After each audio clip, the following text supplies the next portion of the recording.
Hello, welcome back. I am Eric Kane. Last night I went with my son and we saw Ghostbusters Afterlife. We watched the original on Tuesday.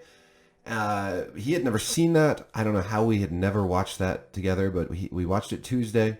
Went to the movie last night. Went to the 7 o'clock showing in the big Cine One theater we have here. It's like not quite an IMAX, but it's got great sound, great picture.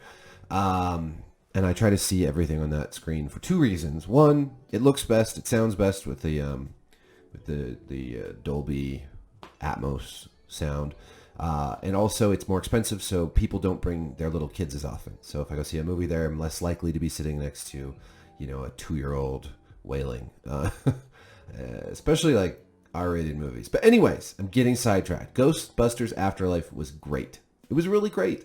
It was funny. It was nostalgic. The characters were wonderful. Phoebe, played by McKenna Grace, was so good. I just loved her character. She's funny. She's weird, maybe a little on the spectrum. Smart.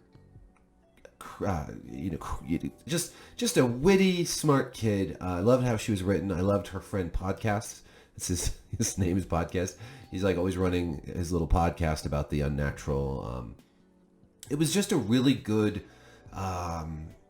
sort of homage to the original film. Lots of little Easter eggs and connections between those films. Some details about what happened in 1984 in Manhattan are connected directly to this little town in Oklahoma, or I think it was Oklahoma. Anyways, in the middle of nowhere. If you've seen the trailers, you get the gist of the plot. I won't go into great spoiler detail, but there are direct connections between the two, including Phoebe and her brother Trevor, played by Finn Wolfhard from Stranger Things.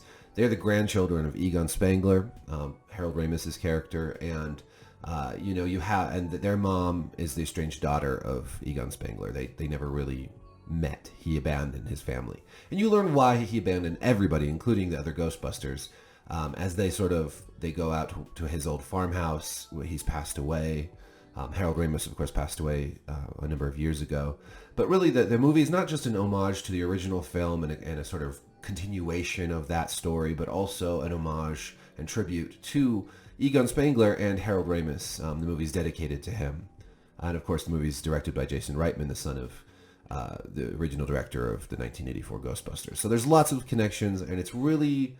it's sort of like what I want to say. It's like nostalgia done right. Like there were a lot of ways that the new Star Wars trilogy kind of screwed up nostalgia, either overdoing it with like another Death Star basically, or kind of like muddying our good memories of characters, like the fact that Han Solo and Princess Leia had split up and their son is a murderous asshole, or just a lot of little things.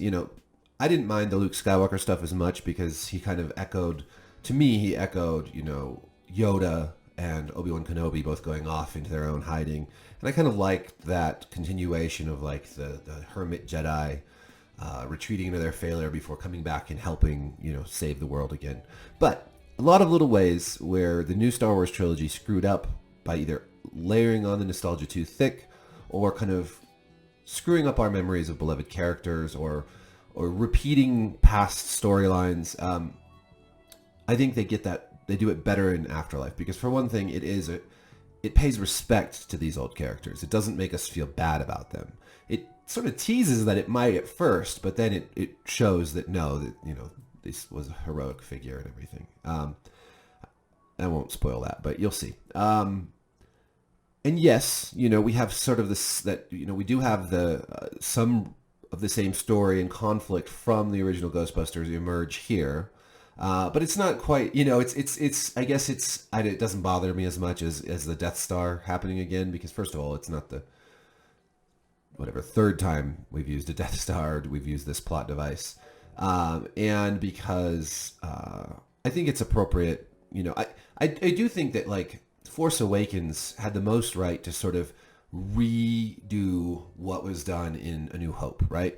We're, decades later, we're coming back to the series. We want to throw a bone to the fans. We want to kind of repeat some old themes. We want to kind of like make it feel familiar and warm and cozy and nostalgic. And that's why I think The Force Awakens was probably the best of the three movies in a lot of ways. And I think Ghostbusters Afterlife does similar things, in a new context.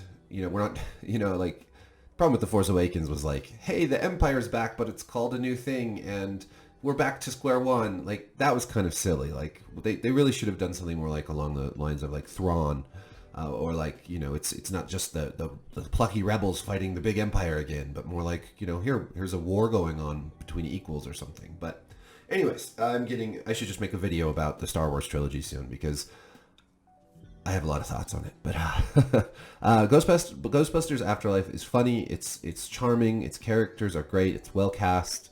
Paul Rudd is great in there. We get to see, the original Ghostbusters show up. There's a couple good, at least one of the 2 post-credit scenes I really liked. So stay around for those. But what's weird to me is also that critics really didn't like this all that much. 62% on Rotten Tomatoes versus 96% of audience members. So 34 percentage points different. Whereas, for the 2016 Ghostbusters, 74% of critics liked it, and only 49% of audience members gave it a positive review.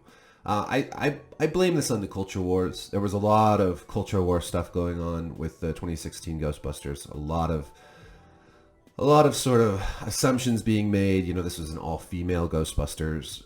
People didn't like it, so a lot of people in the media said, well, that's because they're misogynists. And there was, some of the actors anyways were very outspoken, and some of the critics of the movie went too far. Of course, like on Twitter and whatnot, there was some harassment. I think that's why, I think Milo was involved in all that, and that's why he got banned from Twitter. So there was a lot of just bullshit around that movie. The movie was not great. It wasn't the worst movie ever, but it just wasn't, it didn't sort of feel as Ghostbusters as it should have. That mistakes were made. And fans didn't love it. And now fans love this one for the most part, 96%, that's pretty good. And critics like it less, and I think there's some sort of reactionary thing going on with critics saying, oh, like, look at this, like fans, like this movie represents everything like backwards that we were, that we don't like, whereas 2016 was more progressive, it was all female led, whereas this is like going back to the 80s, going back to but the reality is that's bullshit, because this is also a female driven Ghostbusters.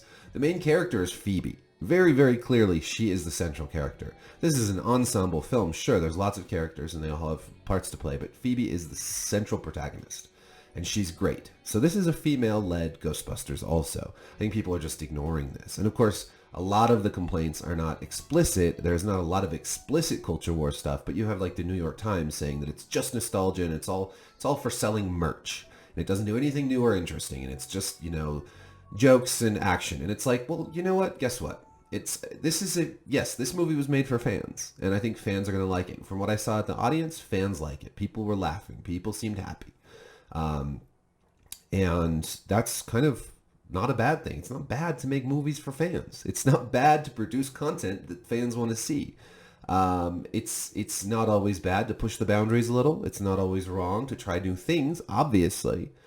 But you should probably take into account, like, the fans when you're making a product for people. So, and I'm not even like some major Ghostbusters fan. I haven't even seen the second Ghostbusters movie in like 25 years. Right? So I'm not like some super fan, but I loved all the little nostalgia bits and all the nods, and it felt like a movie that it felt like The Goonies or something. Oh, look at my shirt. It felt like an 80s movie, a little bit, and that was fun. So go see it. I hope you enjoy it. Don't take my word for it. Something reading Rainbow. Peace.